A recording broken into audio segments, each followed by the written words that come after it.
Hoje é sexta-feira, dia 21 de maio de 2021, e faremos um estudo adicional do nosso tema principal da semana, que foi a Lei da Aliança.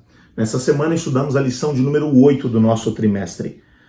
O nosso guia de estudos traz hoje um texto que serve como base para o nosso estudo, que é do Comentário Bíblico Adventista do Sétimo Dia, volume 5, na página 515, que diz assim: primeiramente deve haver amor no coração antes que uma pessoa, na força e na graça de Cristo, comece a observar os preceitos de sua lei. Obediência sem amor é tão impossível quanto inútil. Porém, onde o amor estiver presente, a pessoa ordenará sua vida naturalmente em harmonia com a vontade de Deus, expressa em seus mandamentos. Você está no canal Eu Estudo a Lição com o pastor Samuel Camilo. Aliás, muito obrigado por ter estudado a lição conosco durante essa semana. Você é sempre muito bem-vindo e nos traz grande alegria.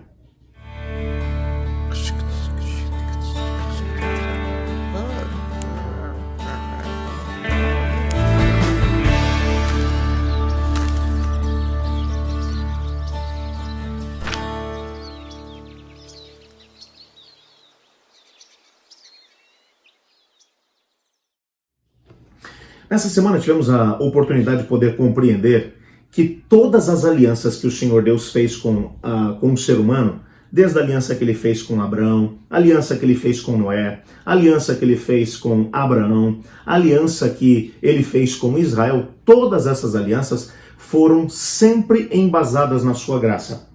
Se não for pela graça de Deus, se não for por uma atitude da parte de Deus, que em sua soberania nos elege, nos escolhe, ele nos escolhe com um propósito. Em cada uma das alianças, quando ele se revelou àquele que foi o objeto da aliança, ele mostrou que tinha um grande propósito, ele tinha um propósito a cumprir através daquela pessoa ou através daquela nação. E para que esse propósito pudesse acontecer, havia um caminho a ser trilhado. Para que esse caminho fosse trilhado, o Senhor Deus, em sua soberania, ele estabeleceu preceitos, mandamentos, leis, estatutos, que serviam, na verdade, como norte para que o indivíduo pudesse alcançar aquilo que era o propósito da aliança, do chamado. Em nenhum momento, essas leis, mandamentos, estatutos foram dados àquele que foi o objeto da aliança de Deus, ou com Deus, para que o indivíduo pudesse alcançar graça e misericórdia da parte de Deus. Mas era exatamente o contrário. A graça e a misericórdia de Deus encontravam o indivíduo, e nós já vimos que nas diversas gerações com quem o Senhor Deus fez aliança, por exemplo, na geração do Abraão, o Jó foi contemporâneo do Abraão. E Jó era um indivíduo talvez até melhor em termos de caráter do que o próprio Abraão. Mas por que Deus escolheu Abraão? Porque Deus tinha um propósito com ele. Em sua soberania, ele o escolheu. A graça de Deus escolheu Abraão para poder ser o objeto através do qual ele estabeleceria a sua aliança. Deus tinha um propósito. Deus disse para ele: em ti serão benditas todas as famílias da terra. Eu tenho um propósito para você. Depois, em Gênesis 15, quando ele começa a desdobrar os princípios da aliança, ele vai dizer: olha, eu te prometi que ia dar essa terra, mas vai ser daqui a 400 anos. Por quê? Porque a medida da iniquidade dos cananeus aqui ainda não encheu. E eu quero que você peregrine, você, seus filhos, seus netos, peregrinem pelo meio deles para poder fazer com que eles me conheçam. Mas daqui a 400 anos eu vou dar essa terra para os seus descendentes. Antes que isso aconteça, eles vão para o Egito e tal, e aí Deus vai desdobrar. Mas para que a aliança pudesse se cumprir em Abraão, o Senhor Deus estabeleceu para ele leis, preceitos, mandamentos, para que ele entendesse qual era o caminho que ele tinha que seguir. A mesma coisa ele fez com Noé. É claro que existem leis, preceitos e mandamentos que são comuns em todas as alianças, mas existem alguns que são específicos em cada uma delas. Por exemplo, para Noé, a lei, o preceito e a aliança, uma delas, que era bem específica para ele, era: construa uma arca. Entre na arca depois que ela estiver construída, juntamente com a sua mulher, com seus filhos, com as suas noras e com os animais que eu vou mandar. Essa lei específica, Deus não precisava dar para o Abraão, nem para o Adão, e nem para Israel enquanto nação. Mas para Abraão haviam outras leis que Deus havia dado para ele, que eram específicas para aquele momento que ele estava vivendo. Porque Deus tinha um propósito específico para ele.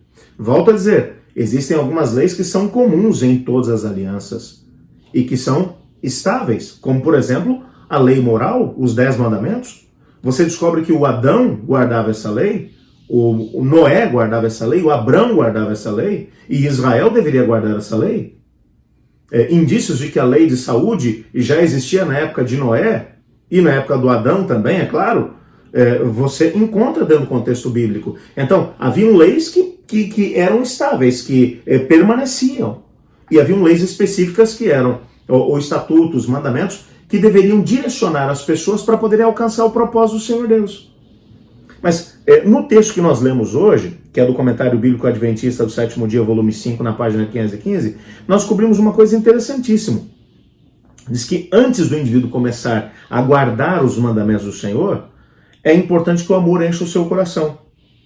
Porque se o amor que surge quando a graça de Cristo alcança uma pessoa, se o amor não existir, começar a observar os preceitos da lei de Deus é inútil e impossível. Impossível porque você não pode guardar sem amor, porque essa é a lei do amor. E inútil porque mesmo que você conseguisse, para quê? Se você não ama, se você não tem um amor verdadeiro por Deus, se a graça de Cristo não te alcançou, então não existe aliança entre você e Deus. Porque a aliança é estabelecida pela graça de Deus. E quando o amor de Cristo enche o teu coração, aí então você vai guardar os mandamentos do Senhor, porque você sabe que Ele tem um plano para a sua vida. E a sua lei, ela só vai te dirigir dentro desse plano. Quando isso é feito, então o propósito da lei é alcançado. Eu queria só concluir com um parágrafo que vai aparecer aqui no final da nossa lição, que diz assim, na lição de hoje: a lei de Deus era parte integrante da aliança, e ainda assim a aliança era fundamentada na graça. No entanto, isso jamais invalida a necessidade da lei. Ao contrário, a lei é um meio pelo qual a graça é manifestada e expressa na vida dos que recebem a graça. Ou seja, você recebeu a graça? Qual é a evidência de que você recebeu a graça de Deus e de que você está vivendo na graça de Deus? Quando você guarda os mandamentos do Senhor. Por isso João vai dizer que aquele que diz que o ama, mas não guarda seus mandamentos, é mentiroso, nele não está a verdade. Porque a guarda dos mandamentos é uma evidência de que você está na graça de Deus. E de que o Espírito de Deus habita em você. Porque Ele está escrevendo a lei no seu coração. Que coisa fantástica. Eu quero orar a Deus para que essa realidade seja vista na minha vida. E você? Junte-se a mim. Obrigado, Senhor, porque Tua lei foi dada para cumprir um propósito. Para que aquilo que é o Teu plano eterno, pré-estabelecido para cada um de nós, possa ser uma realidade. Alcance-nos com Tua graça. E através do Teu amor, ajuda-nos a sermos fiéis à Tua lei. Pois é em nome de Jesus que oramos. Amém. Eu estudo a lição. E você?